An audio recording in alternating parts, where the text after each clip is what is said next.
उत्तर प्रदेश सरकार में कैबिनेट मंत्री जयवीर सिंह जी हमारे साथ बातचीत के लिए मौजूद हैं। कई मुद्दों को लेकर उनसे बात करेंगे, चर्चा करेंगे।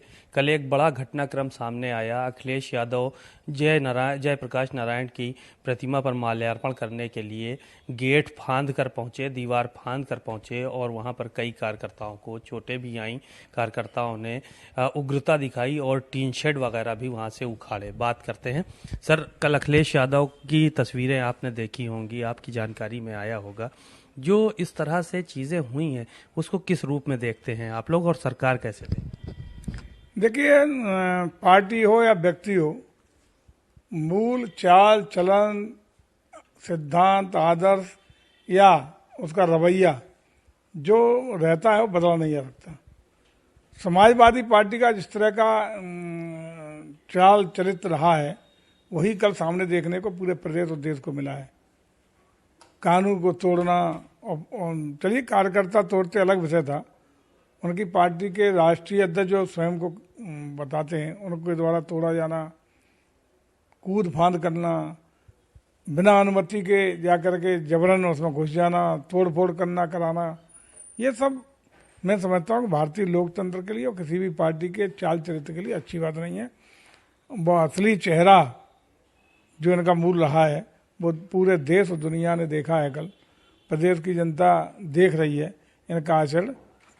और मैं समझता हूँ कि किसी भी पार्टी के जो एक आज नेता प्रतिपक्ष भी हैं, बड़ी जिम्मेदारी पे हैं, एक राजनीतिक दल के मुखिया भी हैं, ऐसे लोगों का ऐसा कार्य और व्यवहार शोभा नहीं देता। क्या ये कूद फांद पहले भी मचाते रहे हैं? आपके कहने का मकसद ये है? निश्चित रूप से हमेशा जब जब समाजवादी पार्टी सत्ता में आई है, जब जब मौका मिला है, तब तक कानून को हाथ में लेकर के गुंडई अराजकता को बढ़ावा देने का काम, कानून को तोड़ने का काम, जमीनों पर कब्जा करने का काम, सारे जो अनैतिक और गैर कानूनी काम है सबको प्रश्रय देने का काम समाजवादी पार्टी का मूल चरित्र रहा है। आप लोगों ने परमिशन क्यों नहीं दी थी? जयप्रकाश नारायण जो है वो आंदोलनकारी बड़े नेता रहे हैं देश के, उनकी प्रतिमा पर माल्यार्पण करने ही तो जा रहे थे, दे देनी चाहिए थी परमिशन, क्यों नहीं दी गई?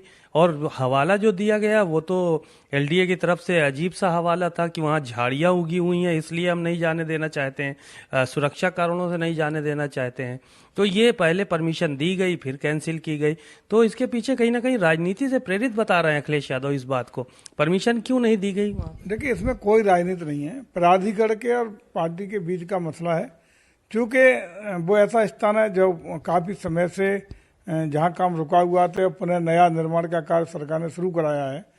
उस बीच में तमाम कार्ड रहे होंगे, सुरक्षा का भी कार्ड हो सकता है, ये जो भी विषय रहा हो, प्राधिकरण के बीच का और समाजवादी पार्टी के बीच का विषय रहा है।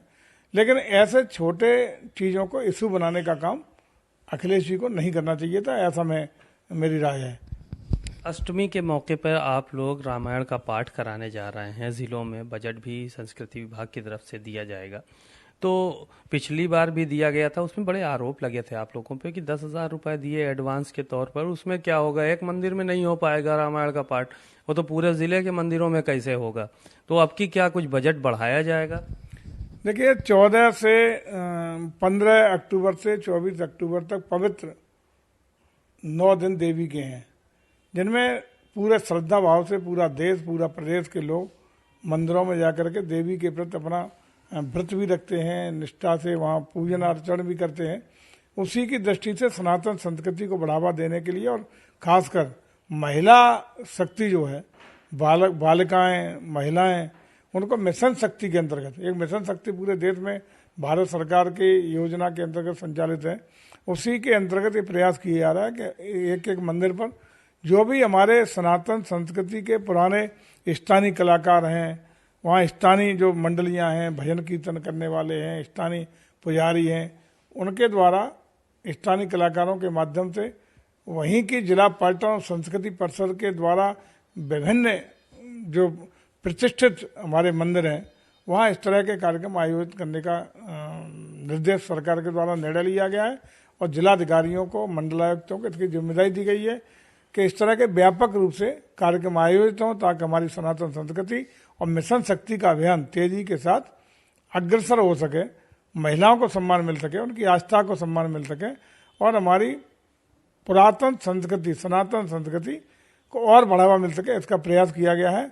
और जैसा कि आप कह रहे हैं, पिछली बार भी हम लोगों ने 10-10 हज़ार रुपया टोकन जिला पर्यटन संस्कृति माध्यम को एडवांस देने का काम किया था, और जहां से जैसी जरूरत के मुताबिक पुनः डिमांड भेजने की कहा गया था। इस बार हम लोगों ने इसके लिए कोई निर्धारित धनराशि आवंटित नहीं की है, बल्कि हमारे जिला पर्यटन संस्कृति माध्यम से उसके खाते में जितनी भी डिमांड आएगी पैसा हम भेजने का काम करेंगे। जितना हर मंदिर, हर जिले की अलग अलग स्थितियाँ परिस्थितियाँ हैं, वहाँ के जो ये परिषद बनाई गई है उसमें जिलाधिकारी, हमारे पर्यटन अधिकारी, जिले के सारे माननीय विधायक, माननीय सांसद और अन्य जनप्रतिनिधि उसमें कमेटी में सब शामिल हैं। उस कमेटी के द्वारा जो भी मंदिर चिन्हांकित किए जाएंगे, खर्चे स्थानीय कला पर कितना होना है, वो जो भी डिमांड करेंगे तदनुरूप उसका भुगतान करने का काम हमारा संस्कृति विभाग करेगा। लेकिन ये व्यापक तरीके से हो, सुसज्जित तरीके से हो और आम जन तक ये पहुंच पाए ये संदेश, और आराम से हमारी बालक बालिकाएं और श्रद्धालु मंदिरों में अपना इन 9 दिनों में आस्था और श्रद्धा के साथ ये कार्यक्रम करा पाएं, ये हम प्रयास कर रहे हैं। पीडीए से डरे हुए हैं आप लोग, अखिलेश यादव का ऐसा आरोप है। अब अखिलेश जी तो क्या डरे हुए कैसे हैं, कहाँ दिखाई पड़ रहा है? परिणाम बता देगा। अब ज़्यादा लंबा नहीं है, बहुत थोड़ा समय है। अखिलेश जी बेचारे अपने परेशान है सत्ता के लिए, कुर्सी के लिए, लेकिन अभी कोई गैप नहीं है।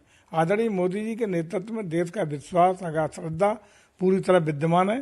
पूरा देश चाहता है कि आने वाले समय में 2047 तक आदरणीय मोदी जी ने जो संकल्प लिए हैं, देश को तीसरी बड़ी आर्थिक शक्ति बनाने का, देश को विश्वगुरु बनाने का, देश को विकासशील भारत से विकसित भारत बनाने का, सामरिक, आर्थिक और हर तरीके से ताकतवर देश बनाने का, उस संकल्प को 2047 तक सिद्धि तक पहुंचाने का संकल्प पूरे देश के लोगों ने लिया है, उत्तर प्रदेश के लोगों ने लिया है। इसलिए कहीं डर और भय की बात नहीं है।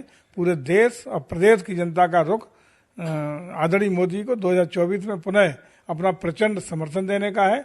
और उत्तर प्रदेश में अखिलेश जी के संज्ञान में बार बार ला रहा हूँ और फिर पुनः लाना चाहता हूँ कि हम पूरी 80 लोकसभा सीटों में से 80 जीतने का काम करेंगे। बातचीत के लिए शुक्रिया। आपने जयवीर सिंह जी को सुना, बहुत ही बेबाकी से अपनी बात कही, बहुत ही शाइस्तगी से अपनी बात कही और कहा कि इस बार फिर 80 की 80 सीटें हम जीतेंगे। अखिलेश यादव को बार बार यही बात हम याद दिलाते हैं। कैमरामैन श्रवण कुमार वर्मा के साथ सीमा नकवी, भारत समाचार, लखनऊ।